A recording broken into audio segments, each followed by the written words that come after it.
Baik, assalamualaikum warahmatullahi wabarakatuh. Selamat pagi ya anak-anak. Pagi, Pak. Sehat selalu? Sehat, Pak. Ada yang sakit, Pak? Ada yang sakit? Siapa? Batiar. Batiar.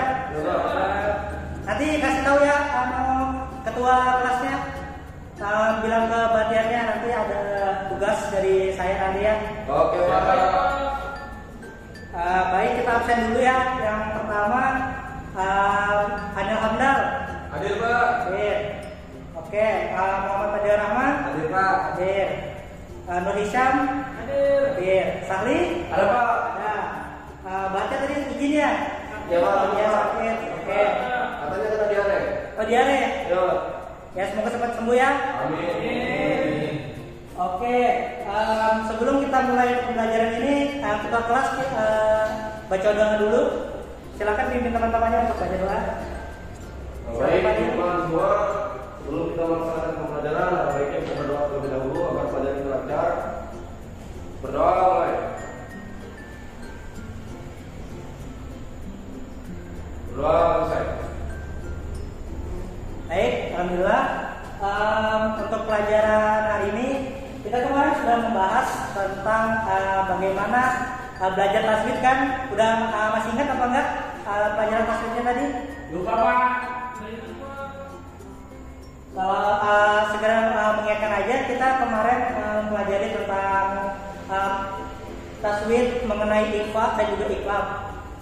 Karena sudah tuntas semua mengenai tajwid, kita lanjut ke pembelajaran yang baru mengenai tentang menempatkan bacaan gharib dalam Al-Quran untuk membentuk sikap cermat. Anak-anak ini udah tahu belum cermat ini apa artinya? Cermat, pintar, Pak. Pintar, ada lagi? Ada. Masih. Ada lagi? Rajin. Oke. Dalam pembelajaran ini kita harus mengetahui dulu apa saja tujuan dari pembelajaran kita hari ini, yaitu yang pertama mengetahui makna dari pengertian cermat, lalu makna dari pengertian gharib. Setelahnya ialah memahami apa saja jenis-jenis dari bacaan gharib dalam Al-Quran, lalu apa saja manfaat dari menempatkan bacaan gharib tersebut dalam Al-Quran untuk menumbuhkan sikap cermat. Seperti tadi yang yang anak-anak sudah kasih tahu tadi arti dari cermat apa aja. Jadi kalau menurut PPT, cermat ini adalah kemampuan untuk melakukan suatu tindakan dengan teliti atau hati-hati. Jadi kalau misalnya kita teliti dalam mengerjakan sesuatu, itu namanya cermat. Orang cermat ini biasanya juga memperhatikan hal kecil yang mungkin terlewat bagi orang lain. Oke, selanjutnya adalah definisi dari gharib. Gharib ini memiliki arti asing atau jarang. Kalau di dalam tulisan Arabnya itu dari huruf dua.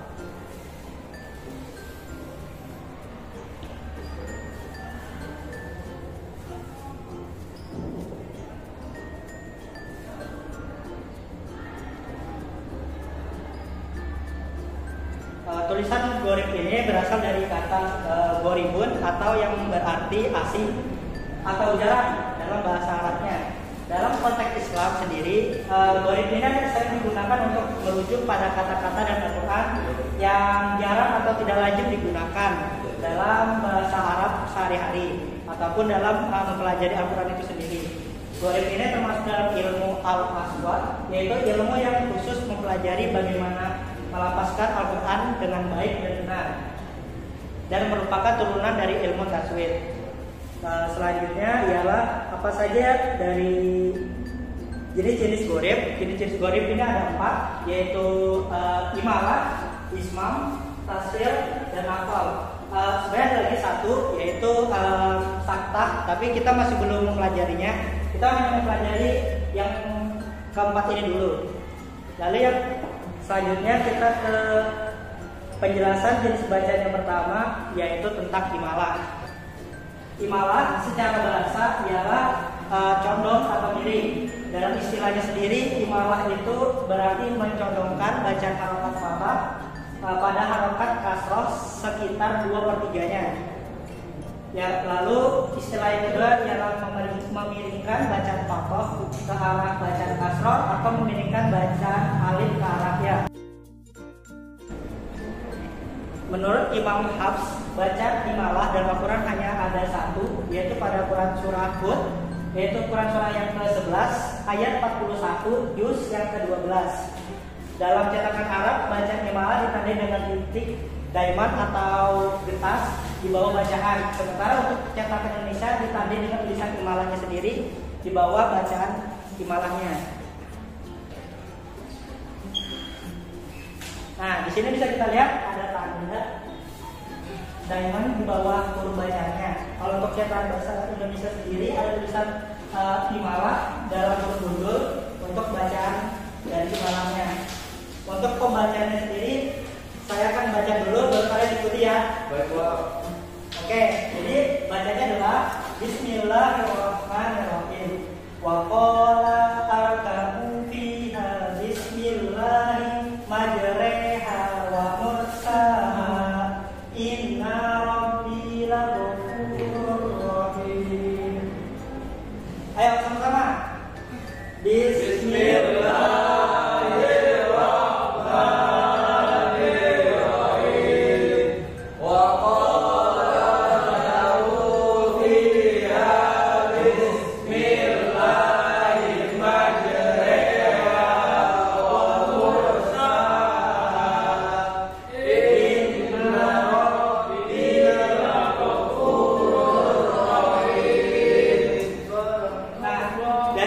Imalah ini yaitu mencondongkan bacaan, yaitu dari huruf fathah menjadi kasroh. Dari yang bacaannya huruf vokalnya kan kalau fathah itu a kan biasanya, kalau huruf kasroh itu i. Karena dicondongkan dari a ke i, maka kita mengambil huruf vokal tengahnya yaitu e. Jadi bacanya yang harusnya majroha jadi majreha. Udah paham sampai sini anak-anak? Paham. Baik. Selanjutnya kita ke jenis bacaan yang kedua yaitu ismam. Ismam secara bahasa yaitu menggabungkan, memadukan, mencampurkan. Untuk istilahnya sendiri yaitu mencampurkan doma pada sukun dengan memojokkan bibir. Menurut Imam Hafs, dalam Al-Quran hanya ada satu seperti imalah tadi, yaitu pada Quran surah Yusuf, yaitu surah yang ke-12 pada ayat yang 11 dan juga juz dan yang terdapat pada juz 12. Dalam cetakan Arab, tanda ismam ini berupa titik diamond di atas bacaan, sementara untuk cetakan Indonesia berupa tulisan ismam di bawah bacaannya. Nah, ini bacanya saya bacakan dulu. Bismillahirrahmanirrahim. Qalu ya abana ma laka la ta'manna ala yusufa wa inna lahu lanasihun. Ayo semuanya. Bismillah.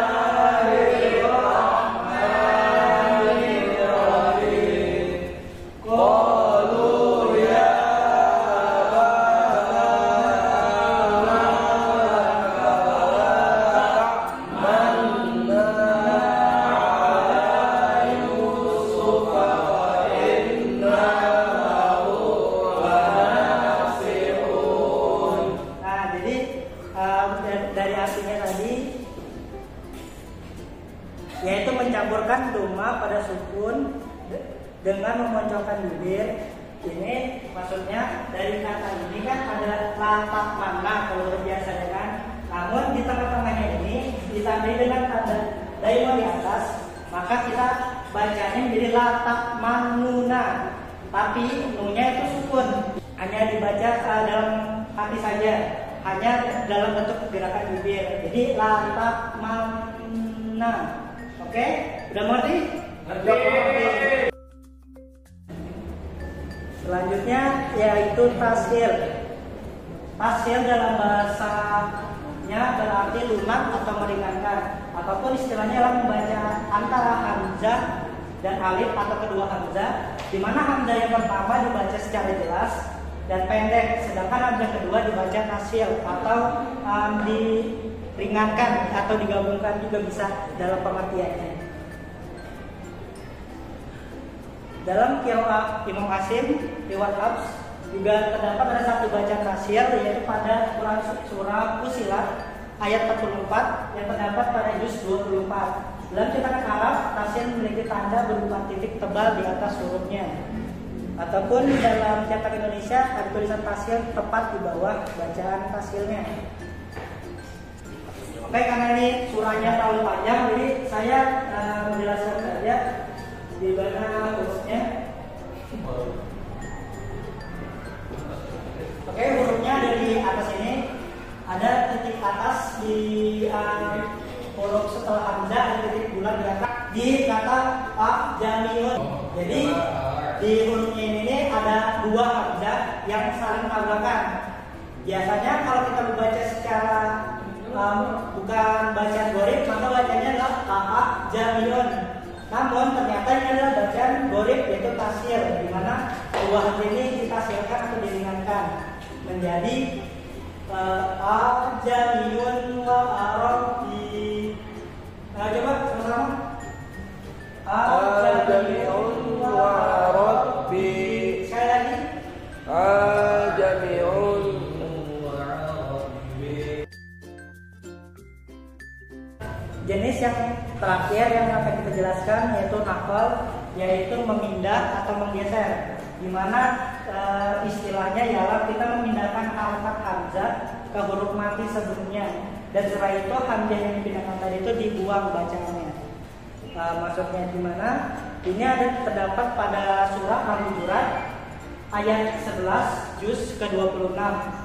Tapi tidak seperti tanda bacaan yang lain, surah ini sangat susah dikenali karena tidak memiliki tanda seperti tiga jenis yang lainnya.